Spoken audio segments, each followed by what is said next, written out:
Hi guys, Adam McCubbin here. Super excited to share with you this episode today. I hope you get out as much information as I did doing this interview. A lot of preparation, effort, and work goes into each episode, so I'd really appreciate it if you'd hit the like button and subscribe to this episode. Plus, if you want to leave a comment below, ask any questions, I'd be more than happy to get back to you. Just a quick announcement, this show is now brought to you by myprotein. myprotein is an online company that sells supplements, training apparel, and equipment. It's a company that I've used for several years and highly recommend their products. I'll put a link to the website below, plus a 25% discount code if you'd like to purchase products from there. And without further ado, here's the episode.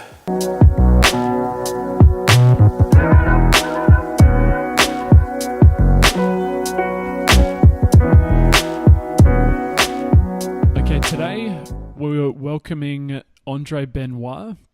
Andre is close to probably almost 3 decades in the strength and conditioning field.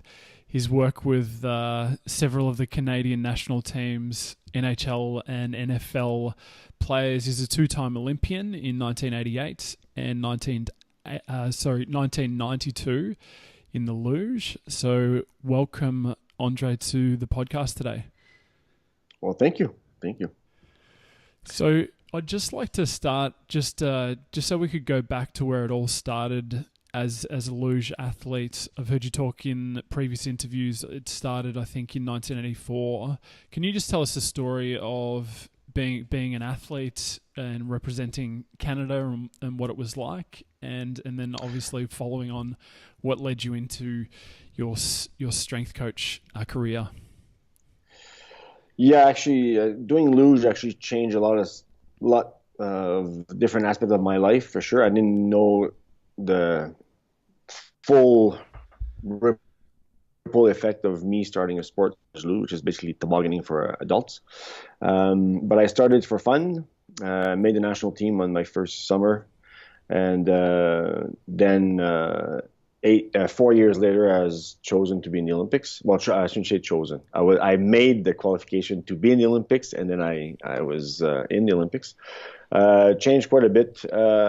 Again, it's very, very typical, I guess, saying, but it's not really. The Olympics never really defined me, but definitely the road to the Olympics it does define me. So, Meaning by that, if you take my Olympics away, I'm still probably the same guy.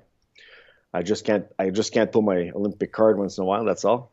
Yeah. But as far as a person and who I am and the way I am is definitely the road there was a huge effect on my life. The first thing that ever luge forced me to do was conquer fear, because after my first run I was scared.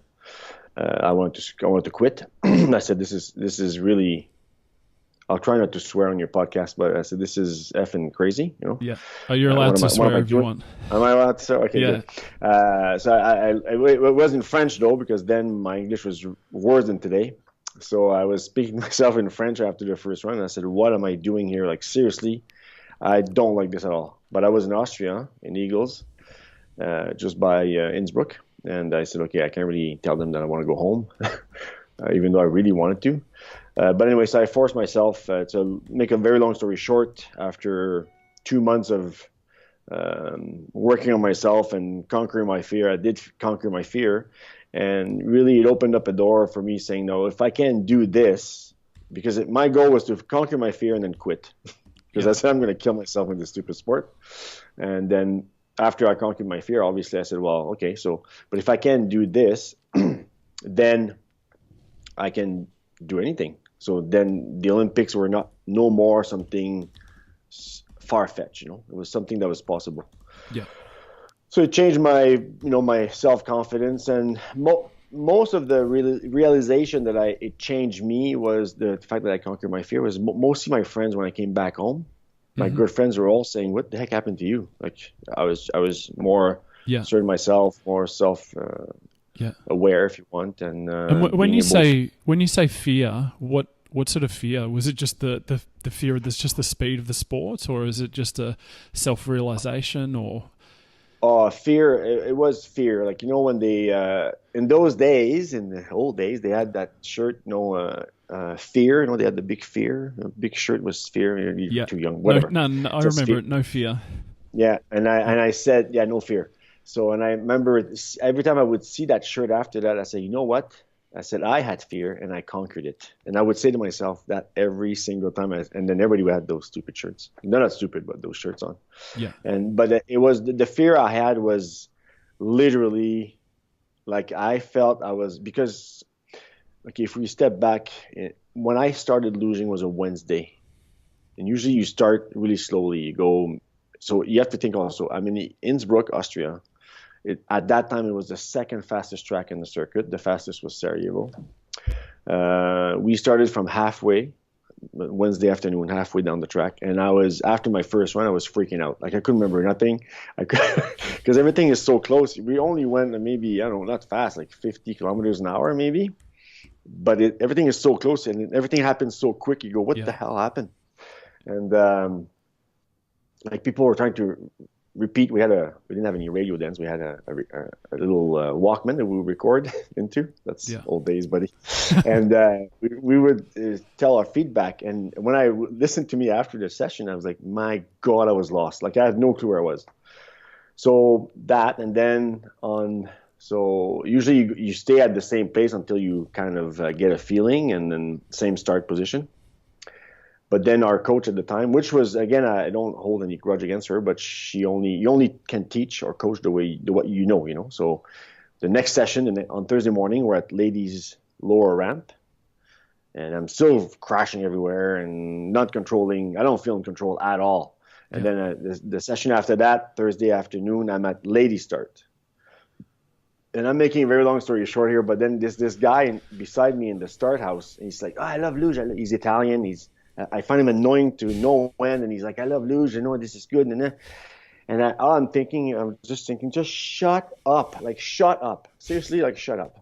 But then after a while, I looked at him, and it was Paul Hildegardner, which he was the Olympic gold medalist from the 84 Olympics. So this is so they had 84 in February. Now we're in October of 84. Yeah. And I just, and he says, so he's the gold medalist. He's at ladies' start. So I'm thinking, okay, so if he's at ladies' start, I'll be here for a while, so I can calm down. So and he saw how bad myself and some other new guys were doing, so he kind of gave us some tips, and it helped. I didn't crash as much, and then so I went go back to the hotel that night, and I said, okay, I'm going to calm down. Not so bad, but by that time, I'm so scared that I'm losing weight. Like I can't eat. I'm scared. I can't eat breakfast because I'm not sure I'm going to keep it in. Anyway, so I've lost already a few pounds. And then the Friday morning, we get to the track, and I'm thinking, okay, now I'm lady start. Everything's going to be cool. And our coach has named the people that have to go to men's start. And my name is on there. So I have to go now to men's start, which is 100 and some 50 meters. But that is fast. Like it's 115 kilometers if you don't crash. Yeah.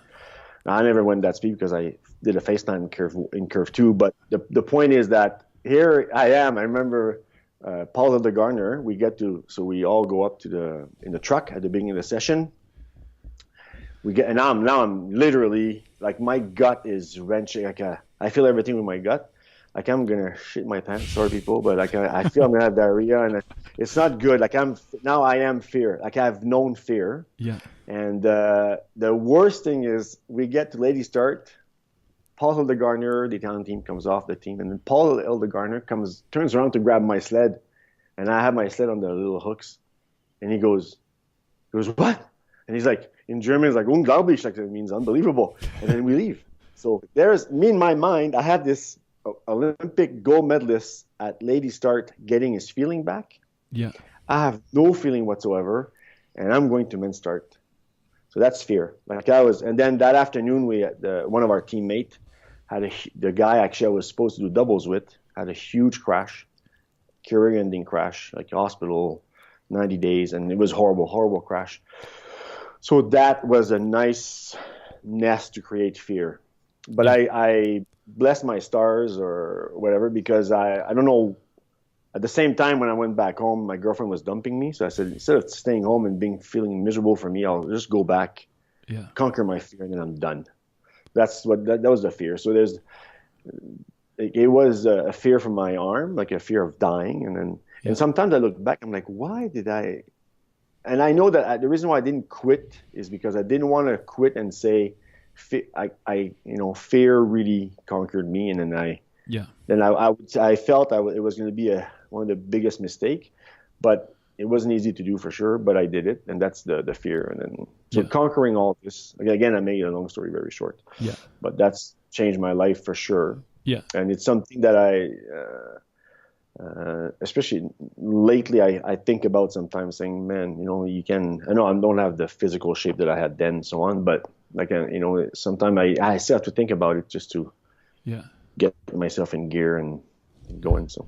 And you obviously came out, and then representing Canada was a fantastic thing. So. Yeah, and you came out the other side of that, and obviously representing your country in the Olympics. Can you just talk about what that was like? Obviously, at that point, you might have potentially conquered a little bit of the fear that you had initially. Yeah. Well, by that time, the fear was not. It was. I mean, at the same time, though, in my career, I think which helped a lot. There's always a bit of fear, but it kept me sharp. Yeah. I never took things for granted. I never said no to the. No, so it was good. So in 1988 in the Olympics was fantastic because it was our home. It was here in Calgary, and the roar of the crowd when you walk in is unbelievable. Yeah. So that was, and then your family's there, and then your friends and everything. So it was really something special, guaranteed. The most for me, the walking in the Olympics, that was the best. 88 for me was the best for sure in the Winter Olympics by far. 92, bit of a letdown, but there's some circumstances that happened in 1992 that we couldn't do nothing about. So there was a change of temperature. We didn't have the equipment. We only had one set of steels. Anyway, again, it's no excuse. And we also screwed up. The second start, we totally screwed up. So the first start, we were the fastest in the circuit. And the second start in 92 blew up. So that didn't help. But I've still learned tons from those mistakes, guaranteed. And when I do public speaking in schools, there's a huge thing now about, failure is not something you should live because it's not good for a psychological profile, supposedly. I have a bit of a chip on my shoulder with that one, with schools. But I mean, I always tell the kids, I've learned, and it's true of anybody, like you learn from your mistakes. If you ask me, what do you remember of your good runs, like really good runs, I don't. I'll tell people, don't really know, it just went well. Because when you're in the zone, you're in the zone. And then you don't think, everything goes well. So I don't know, the brain works at a different level. It goes well, but I can tell you all the major crash I've had. I can tell you why it happened, when, the time, what piece of wood I hit, or the ice I took out, or whatever. So could you just speak about the transition from being an athlete representing a country, but also moving into a strength coach and your initial exposure? Yeah, so after 1992, I stopped sliding. I did a few months on my own, but by that time I was already a strength coach. So what happened is that 1984 to 88, we trained the wrong way. So basically, we had coach again, and I'm not blaming the coaches. You can only coach what you know. Again, so we had these two guys that were big runners, and they were our strength coach. And there's a lot of running, a lot of aerobic. We had to build our aerobic base and so on. So, and then the big thing that happened is 1987, before the 88 Olympic game, so a year almost before the games. I was doing a squat with a belt because everybody knows we need a belt. So I had a belt on, and then I went down, and then I went down, and as I come up, my back let go, and then I had to rack it, and I couldn't move.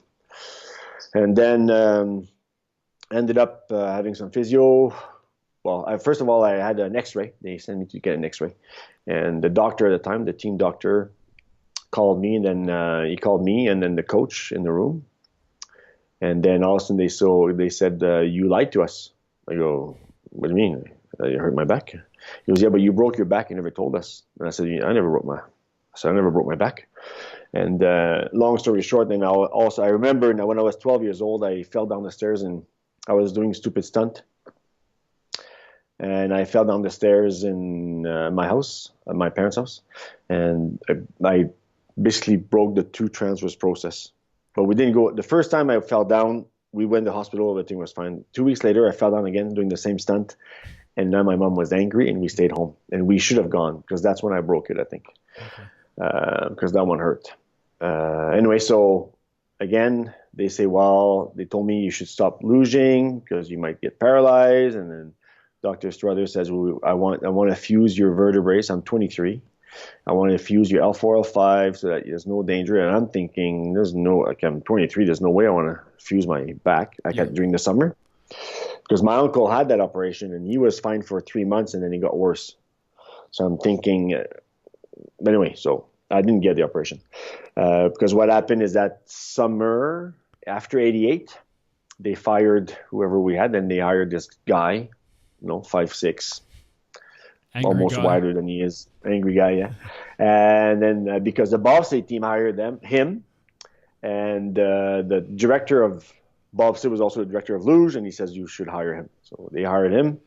He did our first test, so it was a clat test, and just standing in front of him, and all we heard in French is "God, this next." just angry. So we go, but this guy, all of a sudden, I tell him about my shoulder because I had shoulder problem. And my back, and he goes, okay, well, yeah, that's fine. So, okay, so me, I'm thinking I'm supposed to get an operation, and I told him this. He goes, yeah, it's fine. So he writes a program, and then sure enough, after a month, my shoulder, 100%, no more pain. Yeah. And then about 4 or 8 weeks, my back, 90% better. Yeah. Do you remember specifically what programming or what he did that made the difference for your in particular shoulder, but then also for your back? Yeah, I know I have the programs downstairs somewhere. I don't know. I'm not gonna go. I tried to look for them. It's just a mess. My wife is on my, rightfully she's on my case to clean it up. But I have them somewhere, I think. But it was a lot of external rotation in different position for the shoulder. And you have to also think that he brought in, he was very, very picky on technique. So everything's changed. So the bench press was not the same. The chin-ups were definitely not the same. Lat pull down. Every exercise we had a test that we did before with the other coaches out of 700 points. I finished a year before that at 600 and something, I can't remember what, but it was above 600. Charles, I think, to teach us a lesson, did the same test in May, okay? And I ended up with 110 points. Yeah. Because we got, every, if the lift was wrong, you know that, okay? Yeah. That if the lift was wrong, it was done. And he was angry. And not necessarily at us, but at everything that we did, the people that coached us and so on. Anyway, point being, he was really strict with technique, I think, which saved my shoulder. Yeah. And on top of that, doing all the strength training because I was rounded, we were rounded like this, like crazy. So it was this issue I had was from when I was younger, but also because we were so structurally rounded, forward, that it was exaggerated so that it was not helping. Yeah. And then my back was a lot of, we did split squats and curls, and we started doing deadlifts properly. So that was excessively helpful, obviously. And he wanted to build my posterior chain, and his purpose was to build tree trunks, his word, beside my spine. Hi guys, I hope you're enjoying this episode. Just a reminder to hit the like button and subscribe if you haven't already. Now back to the interview. So his purpose, he told me, he goes, I want to build tree trunks by your spine, and then it should take care of everything. And sure enough, it did. Yeah. So when he did this, in 1988, I was studying to be a pilot. And then I said, but I was still doing my phys ed degree at the same time. And I said, well, maybe I should just put a bit more thought into this. And I finished my degree in phys ed. And then 1988, I became his assistant that summer. Yeah. After maybe 2 months with him. He said, because I remember telling him, I said, man, you have too much to do. You should hire an assistant. And he goes, well, fuck, nobody wants to. And he's just not happy. Yeah. He ended up saying, well, do you want to do it? I said, sure, I'll do it. Yeah. And then that was the famous last word. And it just took off. And then I just could see how much of a difference we could do, not only with performance, but with health. Yeah. And with the population in general. So that was a huge thing for me. And I said, okay, so I'll just give it a try. We'll see what happens. And then if it's really good, I'll stick to it. If not, I can always finish my flying course, my course to be pilot. Yeah. And I went back to flying, and here I am, 28 years, well, 30 years almost later, still doing the same thing with different perspective, but it's the same basic principles, if you want. Yeah. I've heard you in a previous interview before talk about your sort of childhood and sort of adolescence where you did gymnastics and judo and how it sort of set you up for your athletic career in the luge. Could you just talk about, I guess, the principles and the things that you think helped you in those, I guess, developmental years that enabled you to be successful later on? Yeah, I think for me, I always credit judo and gymnastics to. It's really rare you'll see people do an Olympic, their first Olympic within 4 years of starting the sport. But I think one of my advantages that I was able to do it. Obviously, luge is not a huge sport, but we still have to make the qualification. So you have to understand that in Canada, it doesn't matter if you have 50 or 100 or 200 people on the team or trying to make the team, is you have standard to make. So in those days, if you didn't make the standards, didn't matter, you didn't make the team. So you still had to fight, but we didn't really fight against you don't really fight against your teammate, you fight against the clock. Yeah. So everything's even. So it was not an easy thing because they want you, even though those days that Canada said, oh, we want them to participate. We had to participate, but have a chance of finishing at least top 12. So it's participation, but with big strings attached to it. Yeah. So we had to train hard and everything, but the judo allowed me, because in judo you do a lot, it's all body weight strength training. There's never any resistance training, but it's all body weight. So you become comfortable moving your body around and moving a body around you too. So you do work some resistance, and that resistance is very unstable.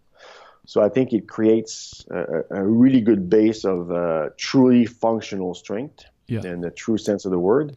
Gymnastics, same thing, but then you take your body and you spin around these strange apparatus. So those two gave you good strength, functional strength, like truly, good proprioception, body awareness, and for example, our head coach, our sensei in judo, he was really on the work ethic. Like you come in, you bow, you sit down, you kneel, you listen, give you a work ethic and a sport ethic, if you want, of respect and so on, that build up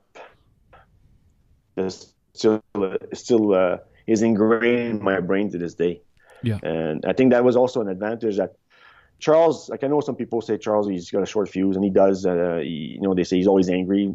It's not really true. The thing, he's angry if you don't listen. Yeah. But my advantage, I think, because I had a strong martial art background, when he came in, I can never argue with him. Like some teammates would think that it would be smart to argue against Charles about strength training, where we don't know nothing, and then they would say, "Well, you don't know."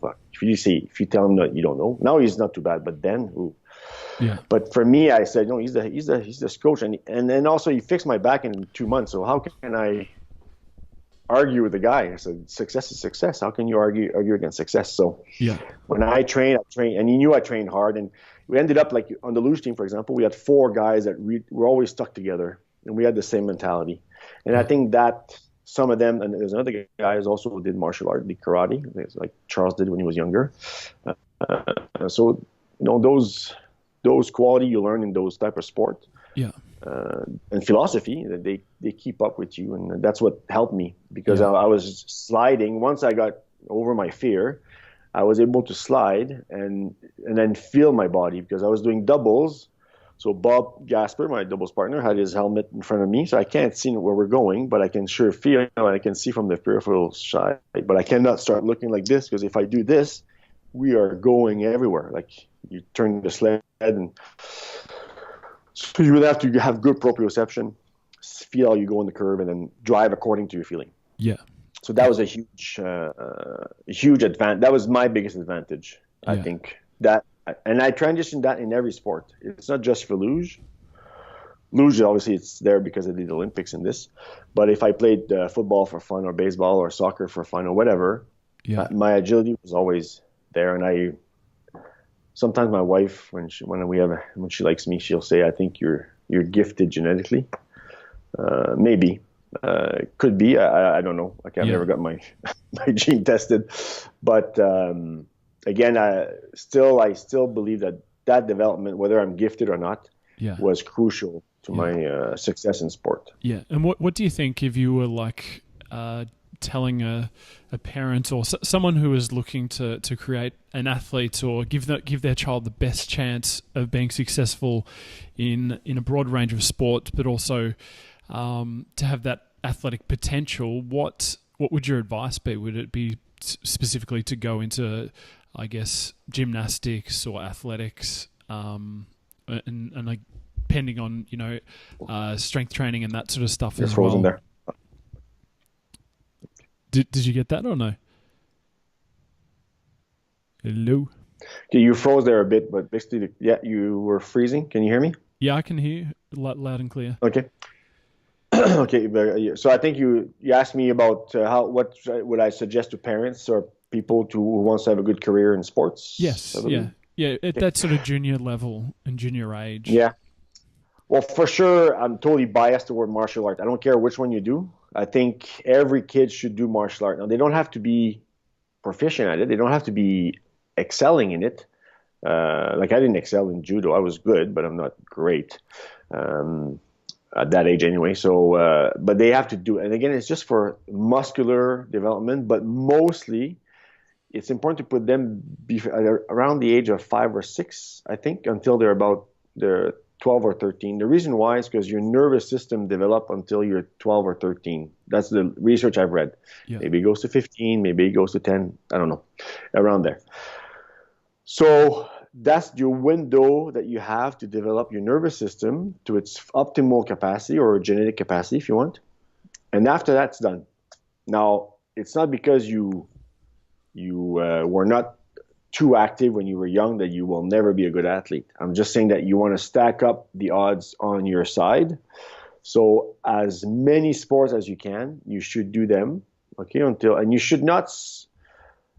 That might be old school, but I still believe, if I look around me, the athletes I see, a lot of them, they never specialized any sport until 10, 11, 12. If you start specializing in sport, I've seen it in hockey in Canada, it is detrimental, I think, to your overall development. You might have a short success, but I think when you're in your teens, if you start specializing when you're 8 years old, when you get 18, 20, it's already been 10, 11, 12 years you do the same thing. And I think you're bored, or you reach a premature, if you want, peak. And again, like some people might see this podcast and say I'm full of crap. But from what I've seen, this is what I see in the gyms. Like I've had hockey players coming in. They are so coordinated. They're good on ice. Yeah. But they're not great. Okay, so good is the enemy of great. So, and now in hockey in Canada, you got to be more than just good. You have to be, quite good. You don't have to always be great, but you got to be above average. Okay, so But definitely, I think parents should put their kids in some martial art or gymnastics, and then just to create this proprioception, they're developing the strength with their own body weight. You don't need to do strength training, I think, before you're 14, like 12, 14. Yeah. Again, now you have your maturity development, like if you reach puberty before and after, whatever. But in general, that would be like for example, with the Luge program, when I was with the national Luge team, the junior Luge team, everybody that was under 14 had to go through. I developed a program for with martial art or gymnastic. So they would do Monday, if I remember well, Monday, Friday, martial art. I had a guy that did taekwondo. I sat down with him. I said, "This is what I want."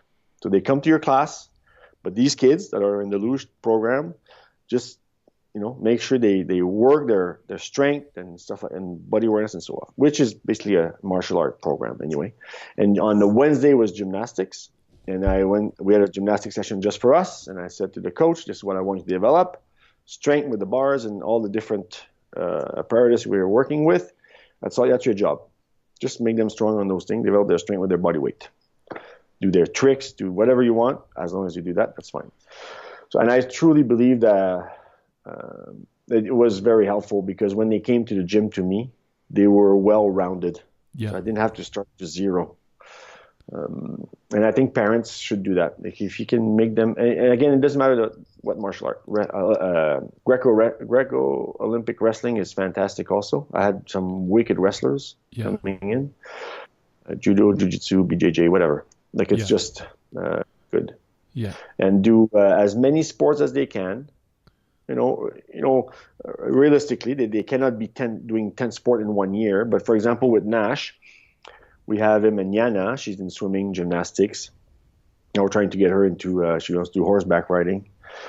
And then Nash does hockey, baseball, BJJ is his base. Yeah. And we'll alternate hockey, baseball, basketball, and then we'll go around with those other ones. Yeah. I've heard you talk about before, and we touched on it just then, about the psychology and I guess the discipline that you learn from martial arts. But are there certain traits that you see when you work with athletes, just from a psychology point of view, that differentiates them from peak performers versus someone who might not make it? And then for athletes that might not be sort of on that level, what would you do or suggest in terms of trying to bring them up on a psychological side of things? I'm not sure. Like, are you asking me to tell you what I look for, or what will ring the bell of saying, okay, this guy, this girl has potential there. Well, this girl is for social. Okay. Yeah, both sides. So I guess identifying the ones that you see, and you just say they've got something about them that they're going to be successful, and then on the other end, is there things that you would suggest if they're not? Yeah. Nothing will ever, ever, ever, ever, ever beat hard work. That's the number one thing. And it's funny because about 2-3 weeks ago, I saw a little clip of Charles talking about different things, And all of a sudden, at one point, he stopped. He said the same thing. He goes, nothing. And this we've heard from, like him and I, we went to different courses and talked to older people, in those days, they were older. And they all say the same thing. If you talk to Pierre Roy, he's an Olympic strength coach for Canada. He was when Canada was at his peak in Olympic lifting, he was a head coach. He said the same thing. It doesn't matter who you are. It's hard work. Hard work is so someone that comes to the gym.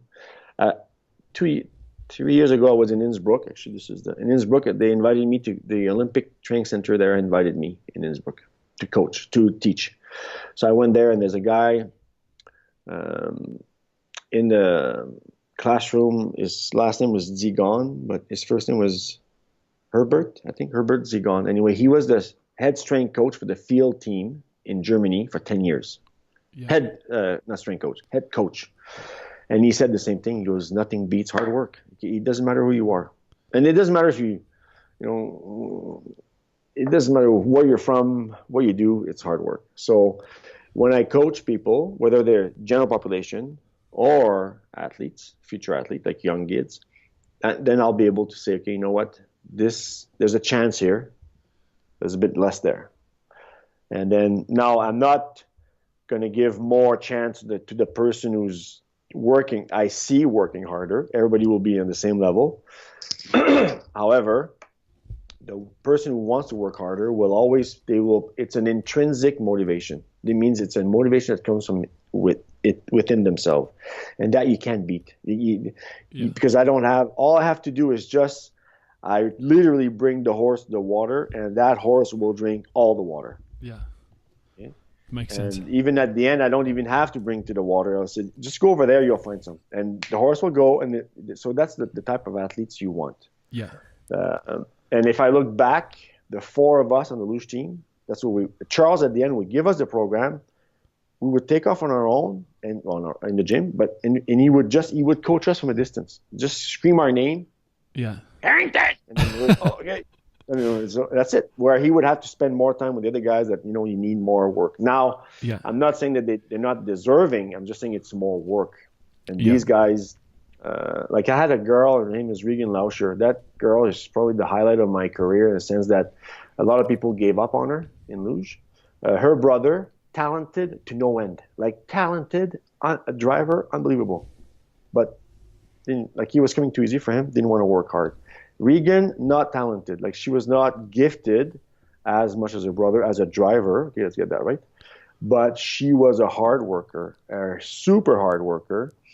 And she hated me at one point, and then I showed her, okay, why I didn't make her didn't put her on the national team. She worked hard, and she became, even though she was, to some extent coming from behind, she became the first woman to win a medal ever in the Luge team.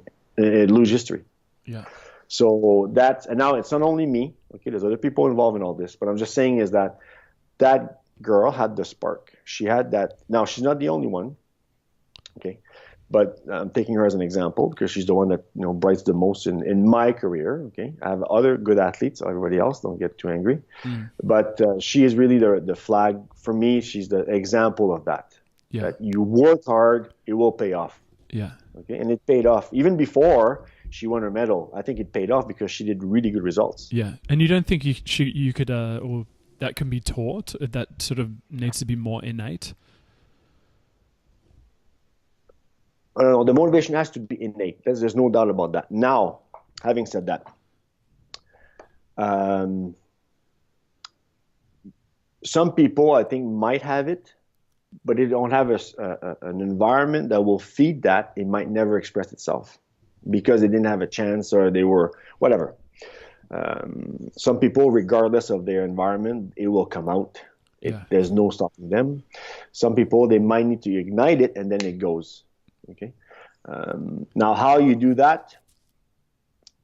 If you're a strength coach, I mean, with Regan, I had a bit more influence because I was the head coach, the strength coach, the manager, whatever, sports psychologist to some extent. I was everything. So, but as a strength coach with different sport, all you have is that 1 hour with them to try to feed it, and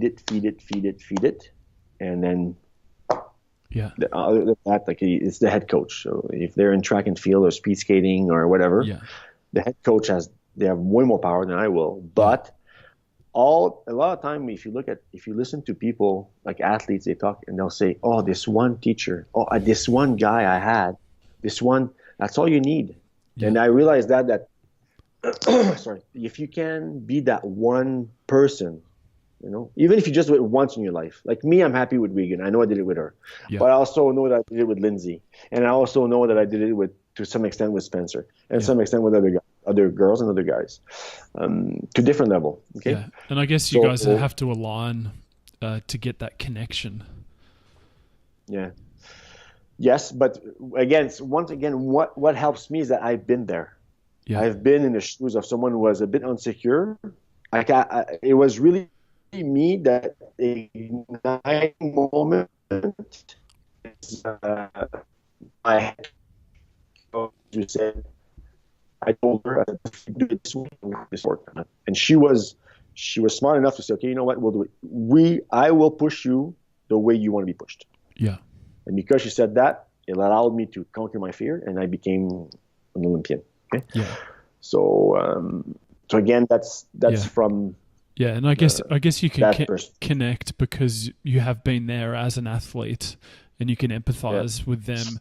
And I've heard you talk about before that you need to know how each program feels. Like if you haven't been through it yourself, it's hard to recommend a certain program or to do something like that. Totally. And I still believe, like I always tell people, one of the biggest advantage I have with Charles is that he made us do a whole bunch of different training aspects while I was an athlete and also after. So you have to understand that after 92, Charles was still around and we trained together, which was actually a bit more unnerving than going to the Olympics, but we still trained together. So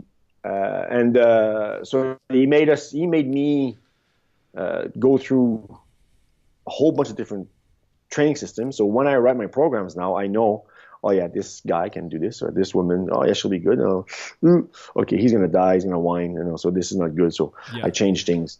But to come back also to sports psychology things is that it's the same thing. So I've been through it. So sometimes I'll see some signs that I'm saying, oh, and again, I've been through it myself, but also I've been coaching long enough, 30 years, that I can call myself an expert now. But I can see traits in different athletes that I can say, oh, okay, with this guy or this girl, I did this, it helped. I should do this one because in the past I had this person, so on. And that you can't really buy. I go to a course and my experience. Okay, beside the experience of being at that course, mistakes and stuff, but you can do it for sure. You have to be able to recognize that. But for all the strength coach out there that are not excellent, they can still do great, fantastic job. Okay, just by either reading on the subject or reading your client. And if you're a good strength coach, you know when they come in, if you're not, and okay, so today, and as you get to know your client more, you'll be able to say, you know what, today. I had this girl, Danielle Cooch. She was a speed skater, and I used to be at the Olympic Center at the Luge track, and there was stairs made out of tiles. And in the summer, she would come with her bike. She would cycle, and just the sound of her cleats on the stairs, I was able to say, "Oh, this is going to be a good training day. Oh, it's going to be a normal day. Okay, this is going to be challenging, and today will be a tea day. A tea day is when they're going to break down crying." Okay. And then you say, you know what, let's forget training. Let's go have a tea or coffee at Starbucks or whatever. And then you come back tomorrow.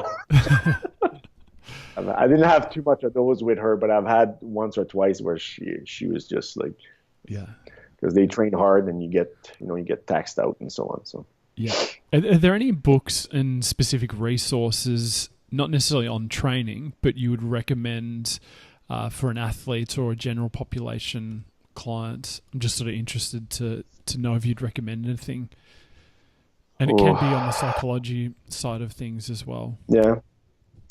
Well, I'll tell you the books that I read that made a difference. Okay, so one was The Road Less Traveled.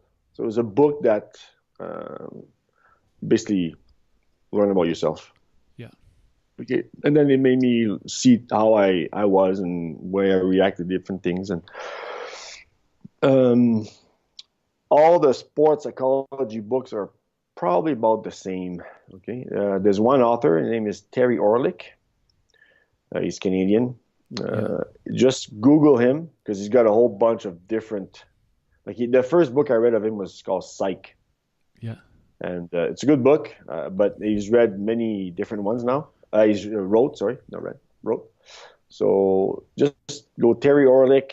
And then if you Google it now with Google, it's so fantastic. You'll have all other options, especially if you go on Amazon. Yeah, for sure. Sports psychology. I've not read anything on that aspect for a while. Okay.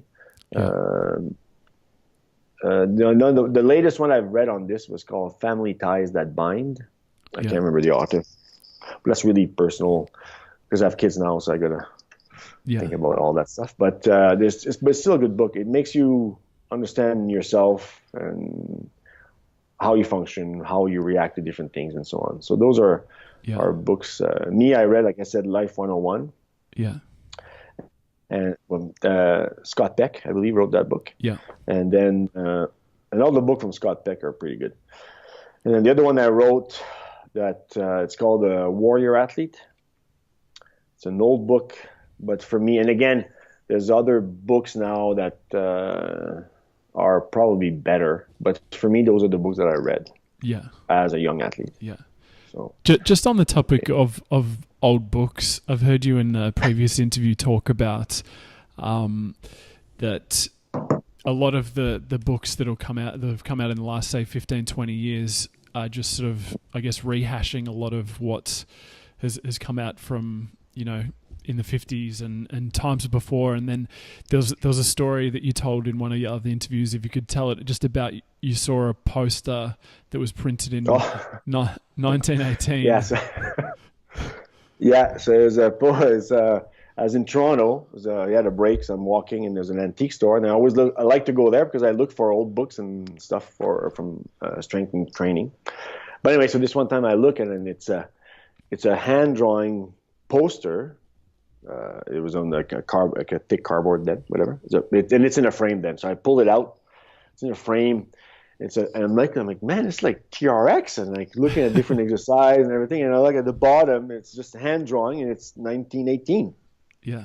And I was like, oh my goodness. Now, it was not exactly like TRX, but a lot of it was very similar because you can only do so many things with 2 ropes in a ring, Yeah. on each end. So, it was very interesting. They had like leg exercise, splits and stuff, holding on to the rings. Now, obviously, those hand-drawn pictures were rings. So it was a rope with a ring at the end. Yeah. But I think it was a ring. Like I said, it was hand-drawn. I wanted to buy it, but it was like $800, something crazy. I had no money.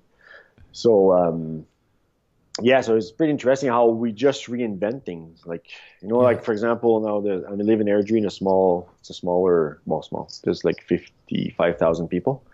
And now they're saying, there's a new gym coming out. It's called 45 something. It's 45. So it's a 45-minute workout. Yeah. But I've been doing 45 to 50-minute workout for the last 30 years. Yeah. But now it's a new thing. Oh my God. Yeah. It's 45 minutes. It's magic. It's magic. So it's really interesting. They have the 9-round box. Now, I'm not saying they're bad gyms, by the way. I'm not saying it's bad. I'm not saying you should not do those. I'm just saying it's just the same thing regurgitated again. And then the books is about the same thing. Like, even if you look at Charles' books, they're fantastic. And I'll be honest, I didn't read all of them because I've had Charles as a coach, and I've seen the draft of the original first edition of most of his books because he says, okay, read this, tell me what you think. So I read them. But if you look at the books, the content of his books are fantastic. Yeah. Okay? And you can only change fantastic so many times. So, And I'm not saying that he's repeating himself. He is in some cases for sure. But then again, the people want that. And then sometimes you need to repeat yourself. Well, yeah, you have to repeat yourself for people to get things. Yeah. But there's a lot of author out there. I'm going to show you a book that, one of the questions is, what's your favorite book? So I'm just going to come up. Yeah. I'll show you the 2 books that I think, the one book that I think is not the only book you should read in strength training, but a very good base that everybody should read who's involved in strength training.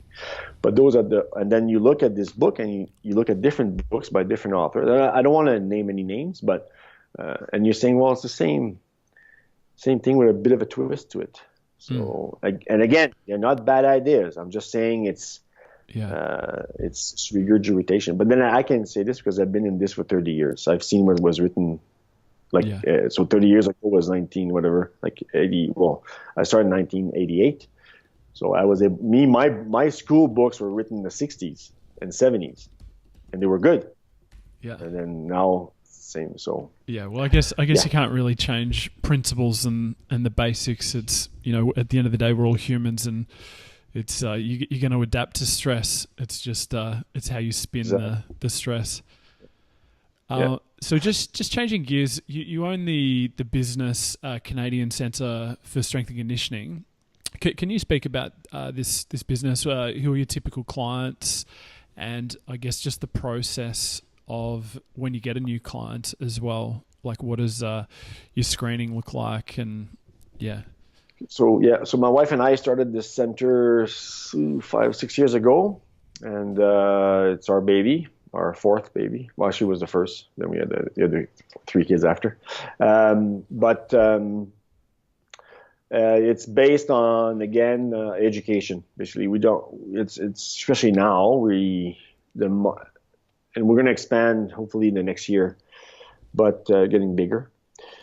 Basically, I believe in educating my clients. So it's the majority of people I have right now in the winter is our parents, our moms and dads, and like it's group training mostly. I have a few one-on-one. I have what I call my high performance client. And what I define by high performance client are the people that are committing as much as an athlete. So if you commit 4 days a week and more, then you're becoming high performance. Yeah. I have one guy, he comes in 3 days a week because he's so busy, and his wife actually also comes. But they always show up. Like they always show up. They don't miss. They come in. They work hard. They get out. That's what I consider high performance. Yeah. I've had some athletes. Like last year, I had Braden Colburn. He plays for the Tampa Bay Lightning. Came in. His coach, the strength coach of the team, Mark, told Braden go see Andre because he comes in. Braden comes in the winter in Calgary, in the summer. Sorry. So I had him. So he was my latest NHL player. It's him, and it was a joy to work with him. Like again, hard worker. Yeah. Don't have to call him, say, hey, Braden, you got to come today. He's showing up. He's working hard, always want to push himself, where to the point where I have to hold him back because it's pushing himself. Some athletes do that too. You have some people, it's too much. Yeah. They're too driven. You got to hold them back a bit because they're going to get hurt. So for him, it was fantastic. But I have maybe one or two like that. And now we just got Susan went back in coaching swimming. Yeah. So long story short, the head coach saw that she was doing a good job with the dryland training, and he basically told her in a shorter version, just take them and train them now. So now we have a few swimmers that are coming to our center, and I have a track and field team. Now the Airdrie track and field athlete, they're young. I love it. They're all teenagers, and I love it because that's the best time to have a good imprint on them for future days. So far they love it because it's different. They come in, we don't just give them a program. They come in, they're supervised. As a group, it's still supervision. And they all came in, all my clients, general population, everything. Every time they come in, there's a structural screening we do first. So a structural screening, that's my own mixture of different things. Yeah. And then from there, I write the programs for everyone. So I did the same thing with the track and field team, same thing with the swimmers. They came in quick. For them, it was a quicker structural screening, but we still did it. And then what I do is I group them. So for the track and field, because we have like up to sometimes 12 people, they're grouped in the same, who has the same deficiency or very similar structural imbalances. And then I write a basic program. So I have 4 programs. Sorry, and when they come and train, and we see that one or she or he has an issue with the exercise I wrote, then we change it. Yeah. So it becomes it goes from a semi, I don't want to say generic, but semi group training program to specific, because as they train, we change it. Yeah. So it's a bit more efficient when you have a group than writing one for each, because I've learned from experience that even though the structural screening tells you something, when it comes time to train with resistance, you add weight to the movement, then also things change. Yeah. So that's when we do the change as we see it. Yeah. And you're tracking things and then like the general population. you're tracking things like body fat percentage as well. You still use the skin fold calipers methods. Yeah. On some I do if I deem it necessary. Like we have 2 ladies that are doing a competition, so they do calipers. Some guys, the one-on-one, they say, I want to have my body fat done. So good, fine. Funny enough, with weight loss, if I have people coming in for weight loss, I usually don't, if it's if they're really overweight, like obese, I don't caliper anymore. They don't need to be reminded for 12 times, you're fat, you're fat, you're fat. They know they're fat. I know they're above 45 to 50% body fat. We don't need to reinforce that feeling of diminishing someone just by now. If they absolutely want it done, I'll do it. But if I say, I say we can do body fat, and then if they have a reaction, oh, no, I said, that's fine. We don't have to. It's fine. We'll do measurement, or we'll go according to your clothing. Yeah. I'm way more, how could I say, lenient on this than I used to be. Yeah. But sometimes, like I remember this one person, there's no way I should have done calipers on that person. Like he did not need 12 times reinforcement saying you're fucking fat. Like he did good. He was okay, but psychologically that was not a good day for him. And I realized after that, I'm like years after, I'm like, yeah, fuck, why am I doing this? Like seriously. Yeah. So I don't do it with people that are obese.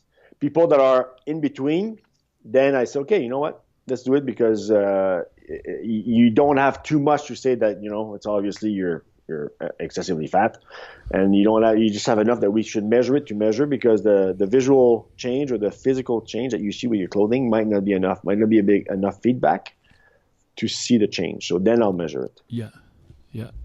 We touched on this before, and you mentioned that you obviously learn from your mistakes and your crashes, and measuring people that you might not need to measure. Is there any mistakes that sort of stand out in your mind that you perhaps in the strength training your career that stand out in your mind and think, why was I wasting my time doing that?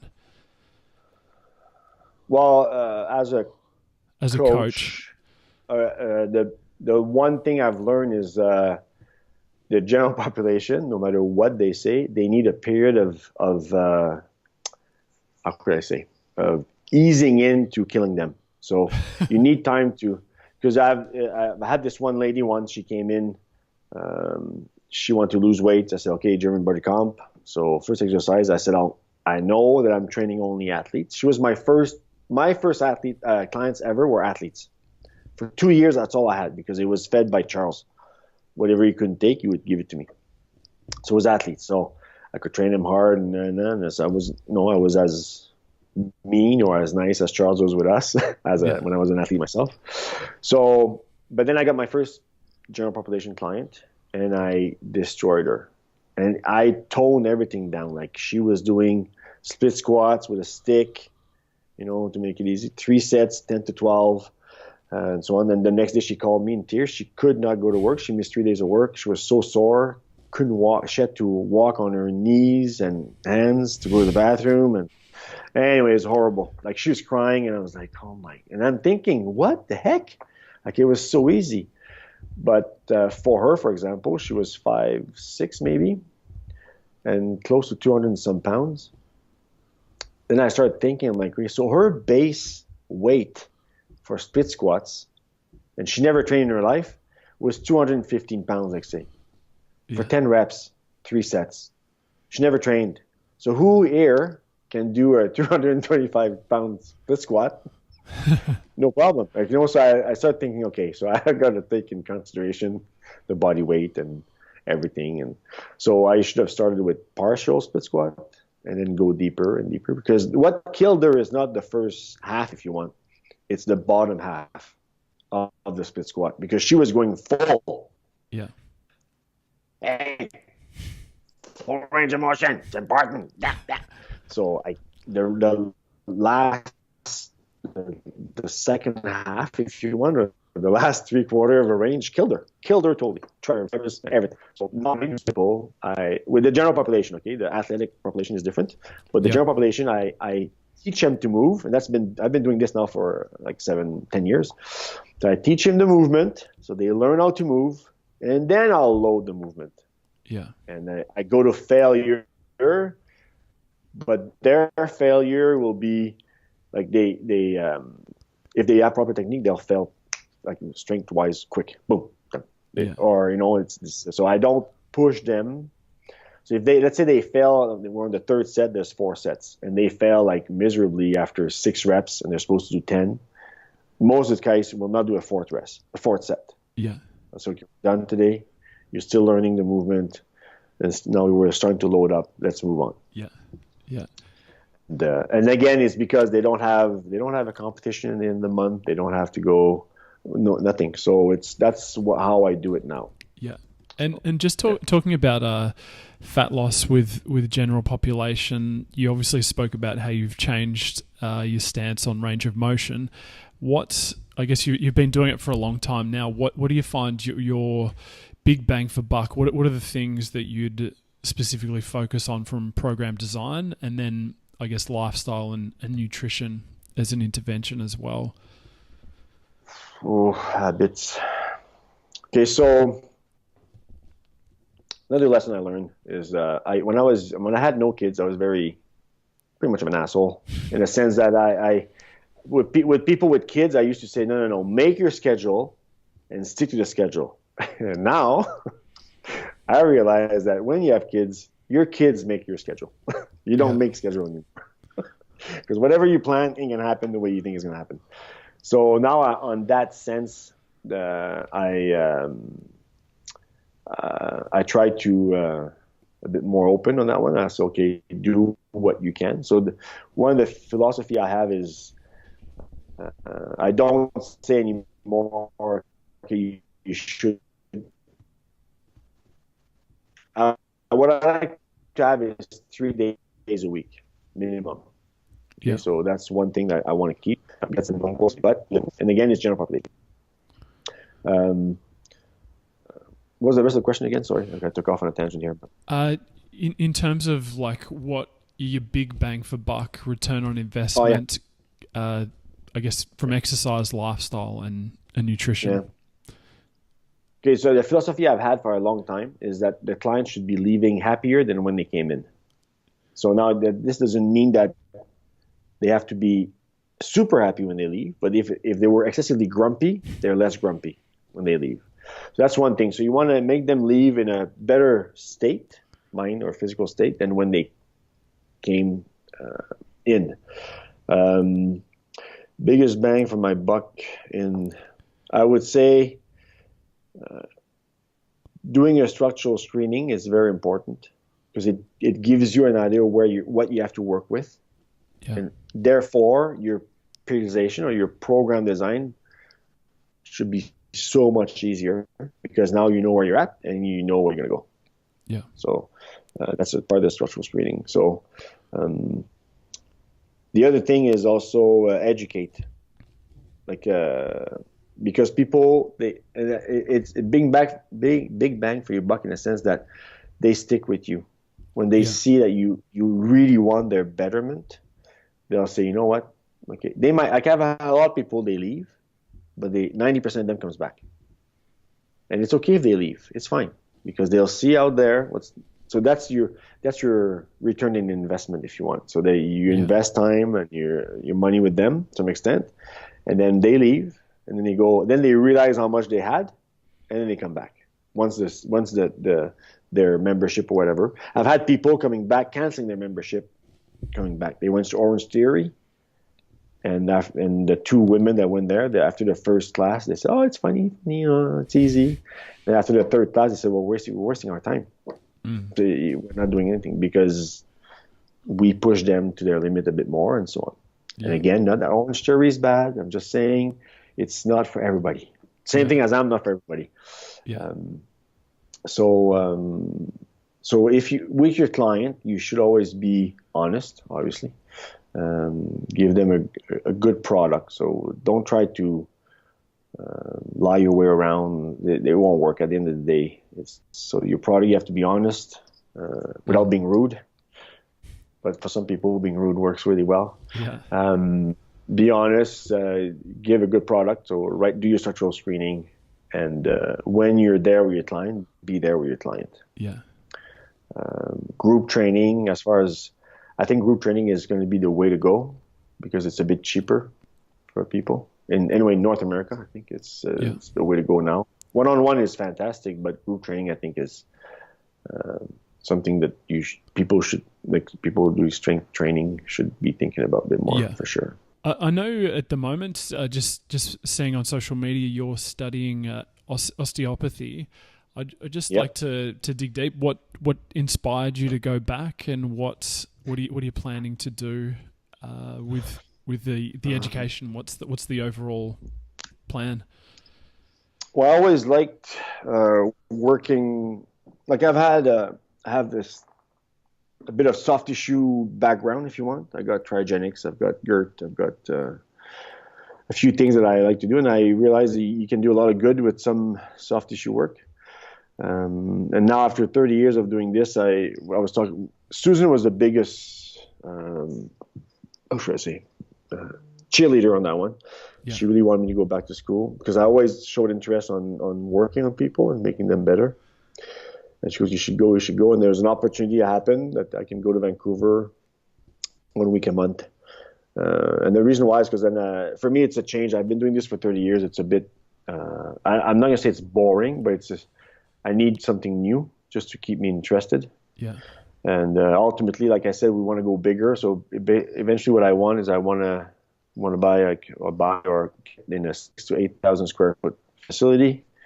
And then I would have my head strength coach below me.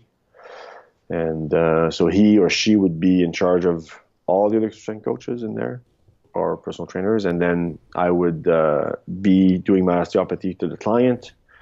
If there's any emergency, they can come and see me. I'll still write programs. I'll still have some clients I will train, but I'd like to do a bit more of osteopathy. And again, it's super interesting, and it's. I just came back from last week, and last week was the bad thing about the osteopathy is I go there and I come back and I know nothing. Yeah. Like I realize I knew I did not know everything, but now I know nothing. Yeah.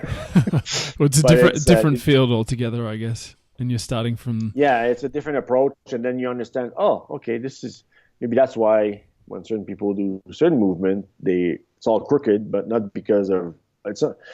As a strength coach, everything relates to muscle strength or weakness. Mm-hmm. And now you're realizing, okay, so maybe it's not the muscle is not the issue; it's something else. So now I don't expect people to know this when you're in their 20s. But for me, it's very interesting. I'm at that level, I think, now that I can go out and see the body from a different perspective, and then I can make connection. Yeah. Oh, okay, this is happening. Maybe this is why. Like for example, I've learned there's another. Like I did not know this. There's a quadricep muscle that goes from your mid femur and attaches to your joint capsule in your knee. Yeah. So I was like, I don't know, maybe you knew about that, but I didn't. I never saw it before. No, I didn't know. So it's pretty interesting, yeah. I have the name somewhere. Articularis genu, I think. Yeah, well, genu stands for knee, but I don't know what the rest of that means. No, I know, but it was very interesting. Like that's the stuff I learned that. Now I know for a fact some strength coach they knew about that muscle.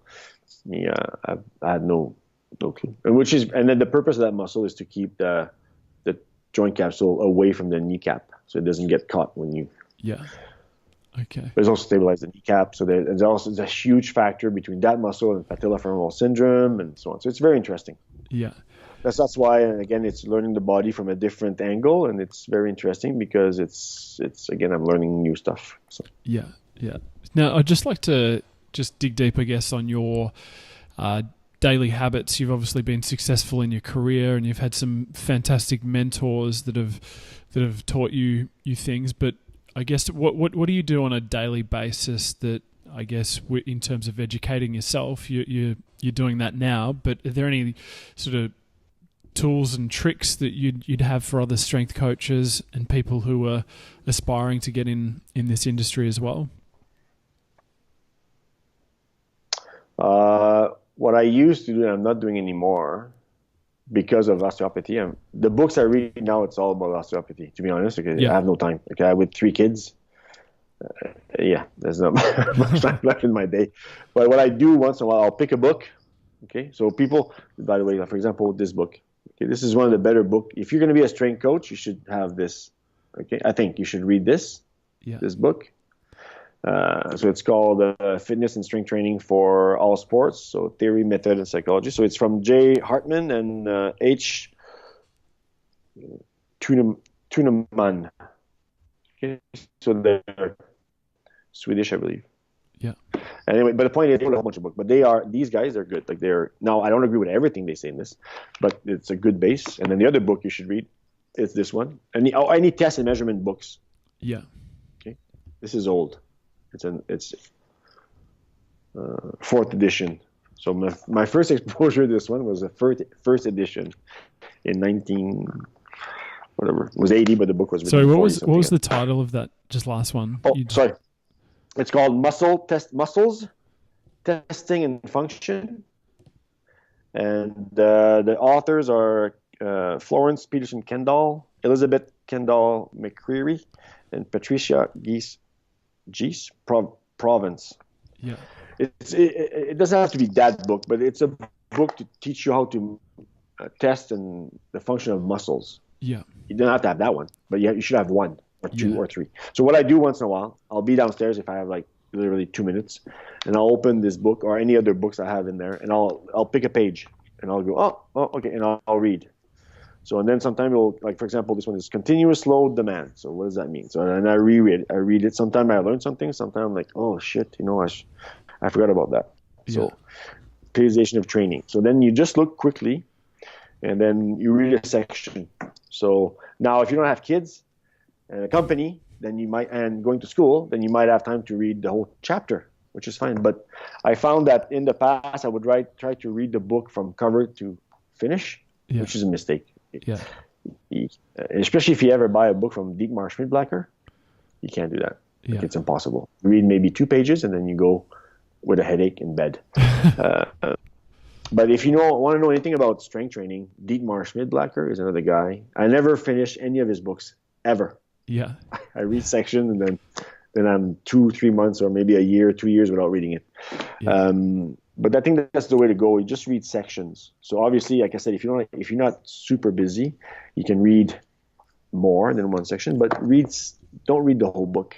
Yeah. A lot of people, I think, make the mistake of trying to read everything in one shot because they want to learn everything in that book. Same thing with muscle testing. Just pick one muscle and read. Okay, so how do I test that? Yeah. And then it's the same principles as microplating. Yeah. Okay, so it's the same thing. So if you add 1 pound per set on your lifts and you go to failure with that pound, well, after 50 sets, it's 50 pounds. 50-pound increase on any freaking lifts is unbelievable. Yeah. Now, I'm making a gross generalization, but that's the principle. Like your microplating is the same thing as micro reading, if you want. Yeah. So. And are there any other daily habits that you have? Doesn't have to necessarily be. Is this like we spoke about before? I hit record on the interview. You're someone who gets up early every day. Is there anything else that you do? To some extent, I like to. When I can, I like to. Like when I didn't have any kids again. When I was at my. I don't want to say peak in strength as a strength coach because now I'm probably at my peak now. But when I was very busy as a strength coach, what I would do is the night before, I would always look, okay, what's my day the next day? Get ready for some stuff. Get ready not only with, so I'm seeing, Dominic Pittis and my hockey players like, Eric Brewer, Al McGinnis. It's okay, so this is my day. Planned out, review what I'm going to do with them.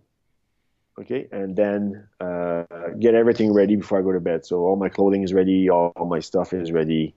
I had my drinks were ready, not alcohol drinks, but because I don't drink, but the shakes or whatever, the powders, everything was ready. So when I can sleep, and I don't have to go to bed thinking, okay, tomorrow when you wake up, make sure you do this. It's done. So all I have to do is wake up, eat my breakfast, grab my 2 bags, go to the gym. Yeah, done. Some good advice. So so preparation I think is good. Now I'm not as successful. I always try to have at least my clothing ready and whatever I'm going to eat ready. I've gone back now to reading. Okay, so who am I seeing tomorrow? How many people in the group class? Who's showing up in the group class? So when I go to bed, I have an idea of, okay, this is what I'll do. Because now I've been doing it for many times now. I can just think before I go to bed. I say, okay, I'll do this. This is the muscle group I'm going to test. I'm going to train tomorrow, and then I know what exercise to write. Yeah. So, but a few years ago, I would actually all my workouts. If I had a group training in the morning, my workouts would be written the night before. Yeah. Yeah. When I was in my 30s. Makes sense. So we're drawing. Preparation is very important. Yeah. Oh, awesome. So we're drawing to the end of the interview now, and I've got a couple of rapid fire questions. You can take as long as you want. The first one that I've got, which I think you've already answered, was your training book. What's your favorite? But in terms of, is there any other books that doesn't necessarily have to be training related, but is there a book that sort of shaped you as a person and a coach? Again, not because he was my mentor, but my biggest basics is me when Charles would ask me to proofread his books. Yeah. To be honest, that's what made it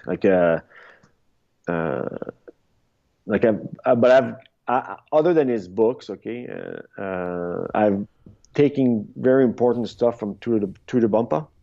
Yeah. I think on periodization. Now, my periodization is nothing like his, but his is against for high performance. But there's very good information in there.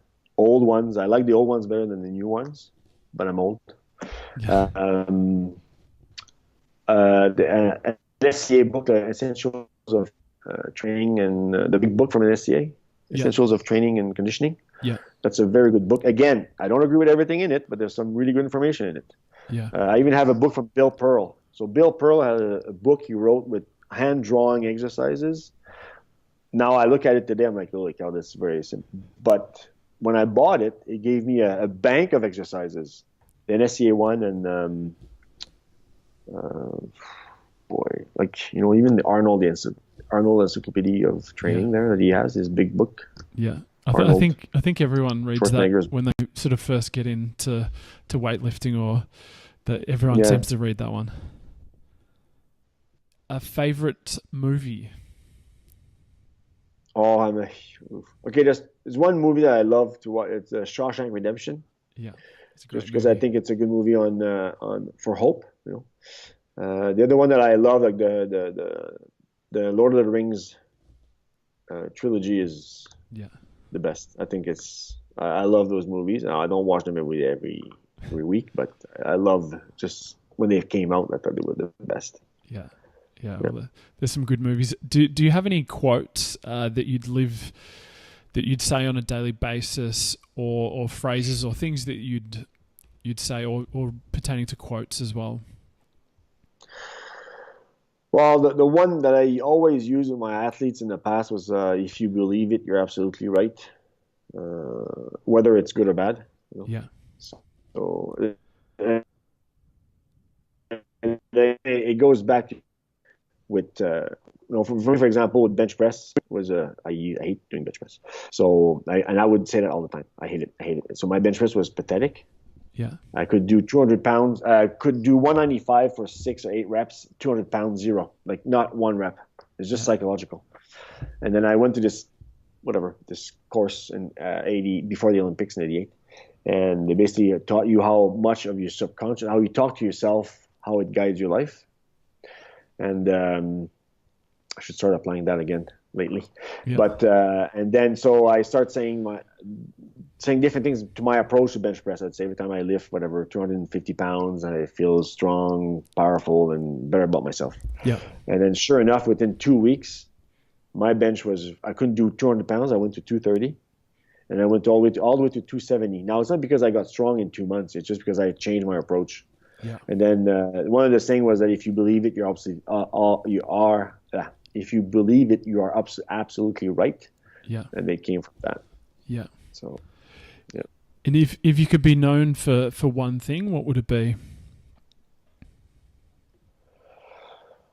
Oh boy, it's a tough one. It is a tough one. I'd like people to remember that I was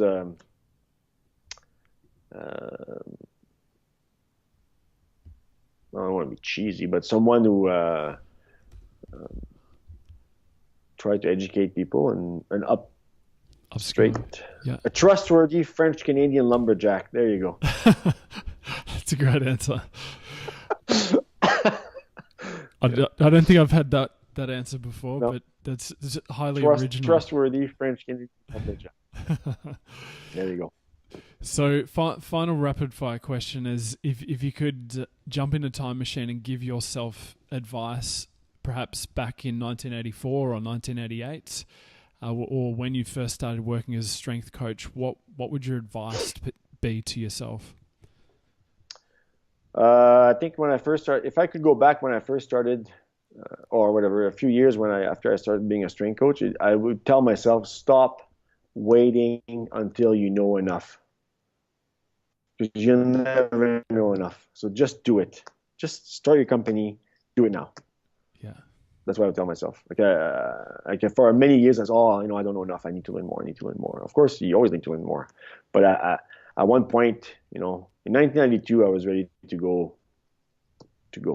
Yeah. More than what I did. I did. I mean, I had my company, but it was small. But I did not push it the way I should have, I think. Yeah. I should have gone bigger, quicker, much better. But again, at the same time, now it's easy for me to say because I'm 55 and I've seen all this. But if I could go back and give an advice, if Charles would have said, and then again, it's not because he didn't know, but if Charles would have said to me, and he might have said it, and maybe I didn't believe him. That's the other thing too. Because I know after a while he says, you're good enough, and I didn't believe him. I know that. But if you would have maybe forced me more, say, start your freaking gym now, let's go, do it, maybe I would have done it. Yeah. But you know what? Things happens for a reason, eh? Yeah. So I don't know, it's totally cliche, but good or bad, we grow because of what we go through and everything. So yeah. And what's in store for the next 12 months for you? Hopefully, not hopefully, I really want to get into a bigger space and start the membership gym, and that gym will really be if everything goes in place, it's going to be the one gym I always want to have. It's going to be done the way I want. It's a different philosophy. It's a different approach to training. So I'll tell you more when I start it, but it's going to be good. Yeah. There's some similar stuff in England, but nothing exactly like what I'm doing. So yeah. Okay. And where's the best place for people to get in contact and to follow what you're doing and to be informed when the gym is finished? The best place will be email. Yeah. So if they go at ccsccalgary@me.com. Yeah. My wife is on there, so I don't always go there. But my wife is there, and if there's anything important, she will for sure get me by the cuff of the neck and say, go do this. But that's the best way to contact us, or through our your website. Yeah. www.ccsccalgary.com. Yeah. I'll put all those links in the show notes so people can get in contact with you. Andre, thanks very much for your time today. You've been very generous with your time, and I've picked up many things, and I'm sure the listeners will as well. So thanks again. Well, thank you very much for having me. It's greatly appreciated.